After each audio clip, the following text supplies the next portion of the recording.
nagtanungan ba kayong ganyan? May ganun bang pangyayari sa inyo na nangapit bahay ang isa tapos ganito yung nangyari sa amin sa relasyon namin ngayon, ano kayong pwedeng gawin? May mga ganun ba kayo? Nangyayari lang siguro sa amin yan kapag parehas kami nasa sitwasyon. Kunyari si King, lilipat na ng ibang bahay. Ako, lilipat ako ibang bahay. Tangina. Saan tayo lilipat? Anong gagawin natin? Saan gagawin namin? No? Mga ganong klase lang. Pag parehas. Pero kung parang magkaiba naman na ano. Ay hindi, actually kahit magkaiba si kuya mag-stay dito, lumapit ako sa kanya. Miyak pa ako kay kuya. Ayokong umalis. Iyakit kasi talaga to si Juni. Totoo yung sinasabi ni Bien eh. Ngayon to, naalis kayo ngayon to? Depende kung kaya pa namin mag-stay dito. Basta pag maluwag-luwag ang buhay, bakit naman hindi? Madali lang naman. Pero kung siyempre, babalansin mo rin, may mga anak ka na eh.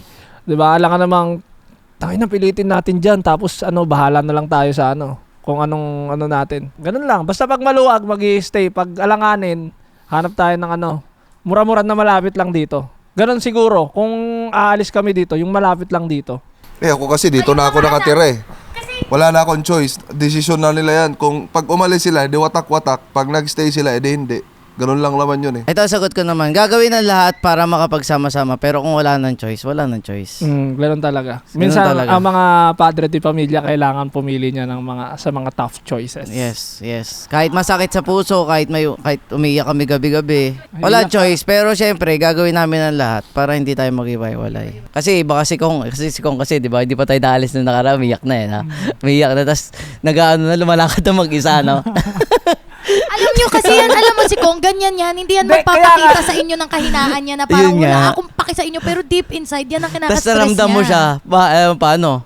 Lalabas dito, yung parang malapit na tayo umalis. Lalabas yun, nakayuko. Tapos di nagsasalita. Ganun lang, no? Tapos sasabihin niya, ikaw naman, sabi ko, wala tayong magagawa. Pero ay daw yung niya, no? Talagang nangingilid.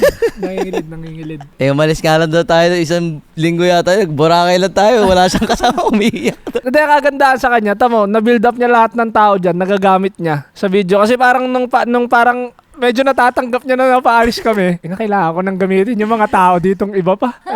Yun na yung lagi niyang kasama. So, ang sagot nyo, hindi talaga. Gagawin ng lahat Basta para gagawin namin magsama-sama. Hanggang Oh, tumanda. Pero pag nakita niyo aming wala na. Hindi namin kinaya. Pero kung tatanungin nyo kami, ayaw namin mag-iwalay. Dami lang gastos. Pag natapos yung bahay, tapos na eh. Kaya yung finances, tingin ko. Pero anong iniba? Sa mag-asawa tayo, same lang ba? O may iniba Parehas ba? lang. Wala nang pinagkaiba. Kung ano yung gastos ko. Kung ano yung gastos mo, minsan gastos ko. Kapal mo?